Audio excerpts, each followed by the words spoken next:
En 2012, SpaceX achetait ses premiers terrains près du paisible village de Boca Chica, au Texas. Quelques années plus tard, l'entreprise allait construire un véritable spatioport dédié au développement du Starship et de son premier étage, Super Heavy.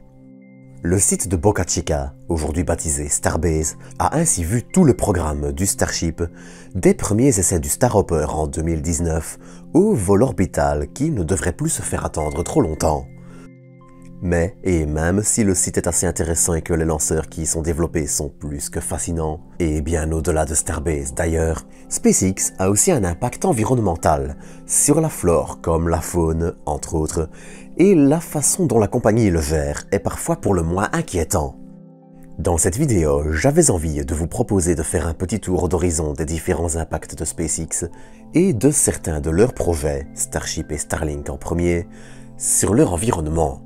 Alors, vu que les esprits peuvent parfois vite s'enflammer quand on parle de SpaceX, je tiens à préciser que je ne cherche pas ici à attaquer l'entreprise ou à particulièrement la dénigrer. Mais seulement voilà, idéaliser SpaceX en se voilant la face sur certains faits est aussi assez dangereux et il est bon de garder certains éléments dans un coin de sa tête. Sur ce, avant de pleinement commencer l'épisode, je tenais à vous inviter à vous abonner si vous ne l'êtes pas encore, ainsi qu'à liker, commenter et partager cet épisode.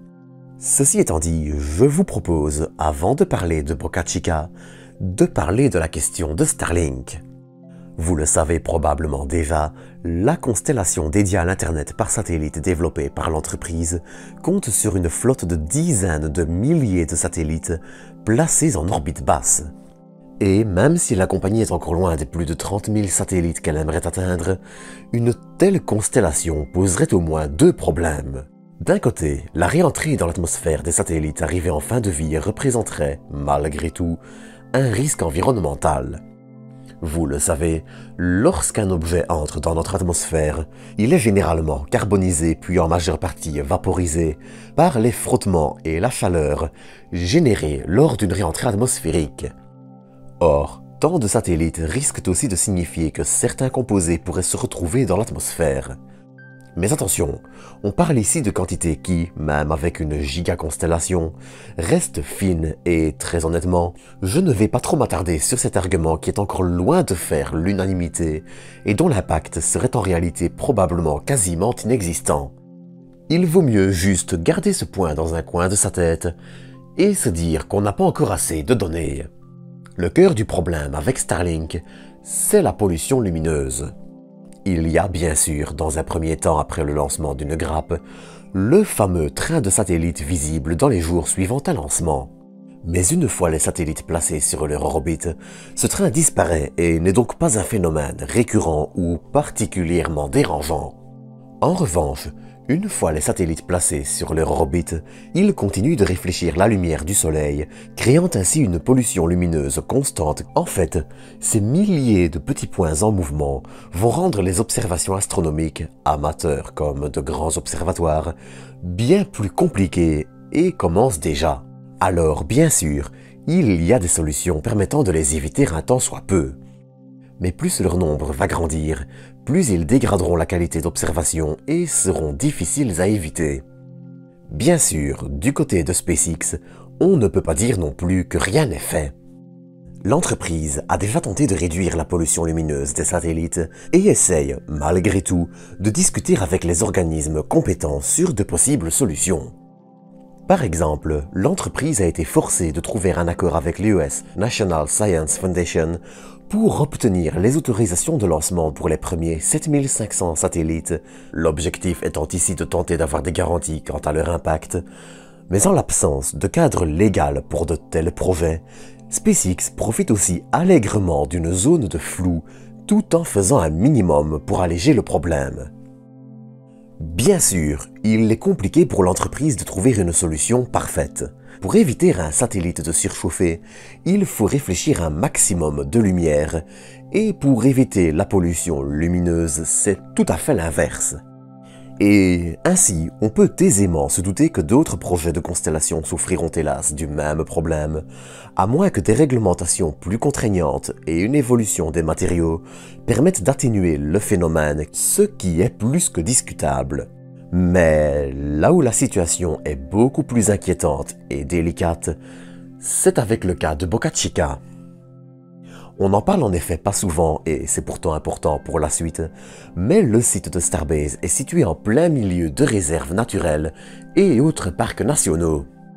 Et malheureusement, les activités de SpaceX y sont plus que nuisibles.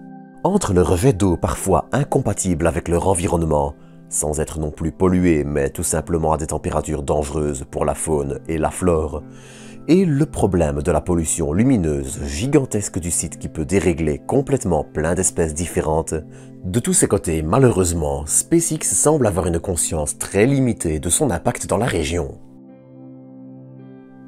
L'entreprise allant parfois jusqu'à pousser les réglementations dans leurs limites pour minimiser leurs efforts.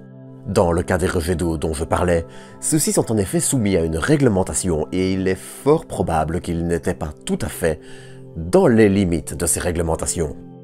Mais il y a un autre exemple beaucoup plus parlant. Alors qu'il est courant d'utiliser des sirènes avant un lancement ou une mise à feu statique, l'entreprise avait été jusqu'à assourdir probablement gravement un vaste nombre d'oiseaux et en carboniser quelques autres lors de l'essai statique du Super Heavy d'il y a quelques semaines. Alors que l'entreprise avait utilisé des sirènes une demi-heure avant la mise à feu statique pour s'assurer qu'il n'y ait plus d'humains sur le pas de tir, ce qui est important aussi, elle n'a pas fait le choix d'utiliser ces sirènes une seconde fois ou de les développer de façon plus appropriée à la faune, ce qui a hélas des répercussions catastrophiques. D'autre part, et on l'a déjà vu, les essais statiques et décollage peuvent aussi provoquer des feux de broussailles, qui sont eux aussi une menace importante. Or, on le rappelle quand même, la réserve est l'une des plus riches en espèces menacées des États-Unis. Que l'on parle d'Oslo, de 5 espèces de tortues ou d'oiseaux migrateurs, la zone est tout simplement une niche écologique précieuse. On a bien sûr vu l'entreprise s'investir dans la préservation de certaines tortues par exemple, ou encore plus récemment, passer à une lumière orange au niveau du pas de tir pour attirer moins de tortues vers cette zone, alors que leur période de reproduction va bientôt commencer. Dans son rapport, qui date déjà d'il y a plusieurs mois, la FAA, l'Agence fédérale de l'aviation, avait en effet demandé à l'entreprise de remplir 75 conditions pour gérer son impact sur son environnement et les populations locales. Mais malgré ces mesures, les voix d'associations de protection de l'environnement continuent de s'élever contre le site de Starbase, qui est dans un tel cadre, soyons honnêtes, une petite aberration. Maintenant, bien sûr, il ne faut pas chercher à diaboliser SpaceX. Entre le besoin d'un pas de tir pas trop éloigné de l'équateur, dans une vaste zone sans trop d'habitation, et proche de la côte idéalement, Boca Chica était un candidat parfait, malheureusement.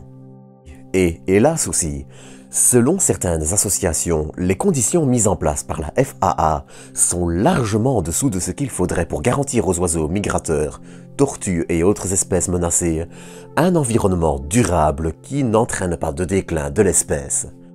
Bien sûr, SpaceX n'opère pas dans toute la réserve, mais son impact se fait sentir, et là aussi, une évolution des régulations serait importante malgré le fait que l'entreprise ne soit pas non plus complètement inactive dans la préservation des espèces. En résumé, il ne faut pas non plus chercher à blâmer SpaceX de tous les maux de la Terre. Mais entre sa tendance à construire des tours de lancement et faire des vols de prototypes sans toujours avoir les autorisations adéquates, on rappelle quand même que le vol du SN8 ou la construction de la tour de lancement orbitale ont tous deux eu lieu avant qu'elle ne soit permise, il est aussi sain de constater que l'entreprise est loin de la perfection. Et soyons honnêtes, elle a même plutôt tendance à ignorer certaines réglementations et à agir avant de réfléchir.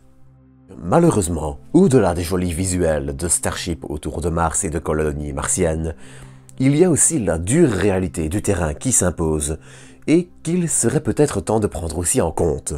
Mais ça, malheureusement, seul l'avenir nous le dira. En attendant, c'est ici que je vous propose de nous quitter pour aujourd'hui. J'espère que vous aurez apprécié cet épisode et je vous donne rendez-vous dans quelques jours pour un nouveau. D'ici là, prenez soin de vous, prenez soin des autres et à très bientôt pour de nouvelles doses d'espace.